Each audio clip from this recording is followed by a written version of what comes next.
চালাক শিয়ালের কাণ্ড। এক ছিল ছোট্ট একটা গ্রাম। সে গ্রামে সবাই খুব শান্তিতে থাকত। লোকেরা মাঠে কাজ করত, মুরগি পালন করত আর রাতে সুখে ঘুমাত। কিন্তু একদিন এক চালাক শিয়াল জঙ্গলের দিক থেকে এসে হাজির হল। সে ভাবল, এই গ্রামে তো কত মজা মজা খাবার আছে, হাঁস, মুরগি, ডিম।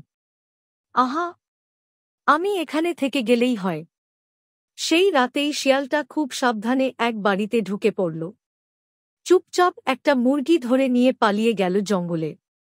সকালবেলা লোকেরা দেখে, হায়, মুরগি নেই, কে নিল? পরের দিন আরেক বাড়ি থেকে ডিম গায়েব। তার পরের দিন এক হাঁসও নেই। এভাবে প্রতিদিন কিছু না কিছু হারিয়ে যেতে লাগল। গ্রামবাসীরা খুব চিন্তায় পড়ল।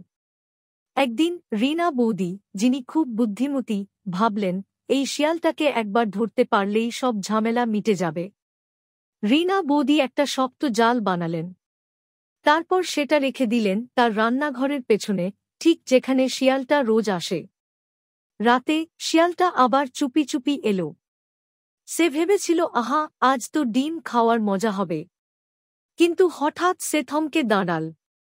চোখ বড় করে তাকিয়ে দেখে সামনে এক বিশাল জাল পাতা। শিয়ালটা একদম চমকে উঠল।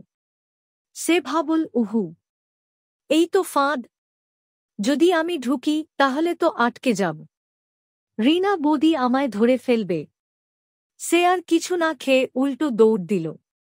দৌড়াতে দৌড়াতে একেবারে গ্রাম ছাড়িয়ে দূরে এক জঙ্গলে চলে গেল। আর কখনো ফিরে আসেনি। এরপর থেকে গ্রামে আর কোনো জিনিস চুরি যায়নি। সবাই আবার শান্তিতে ঘুমোতে লাগল।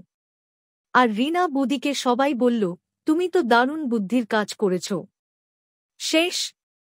এই গল্পে শিখি, অন্যের জিনিস চুরি করা একেবারেই ঠিক না। আর বুদ্ধি থাকলে সমস্যার সমাধানও হয়।